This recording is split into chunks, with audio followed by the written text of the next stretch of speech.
تعالَ أقول لك على أداة تقدر أنت تستخدمها بحيث إن أنت تستدرج العملا وتكسب المكاسب اللي أنت شايفها قدامك دي. اللي أنا عايز أقوله لك إن الأداة دي ساعدتني إن أنا أسوّق لنفسي وأجيب عملا وإن أنا أبيع لهم كمان الautomation اللي أنا باقدمه لك دلوقتي.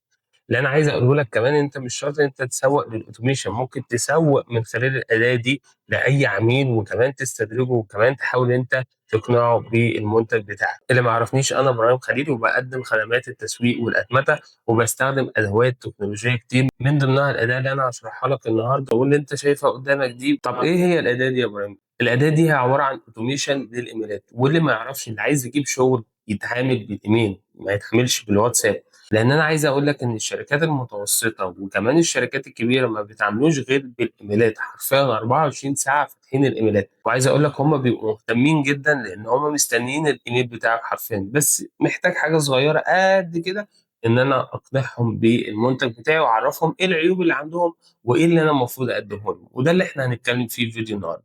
زي ما أنت شايف كده الأداة دي تقدر تزِن على عميل، بتقعد تزِن على عميل بإيه، بالإيميلات. وكمان لو نزلنا تحت كده هالاقي إن لو العميل فتح الإيميل بتاعه تمام، هابعت له رسايل معيّنة، ولو العميل ما فتحش الإيميل بتاعه هاعمل له tag معيّن، يعني هاصنّفه وهابعت له إيميل، وتقعد تعمل loop، يعني بعد مثلًا الشهر ده ما يخلص الإيميلات تقعد تتكرر وتتبعت تاني من تلقاء نفسها ومش هتخش كمان في الspam.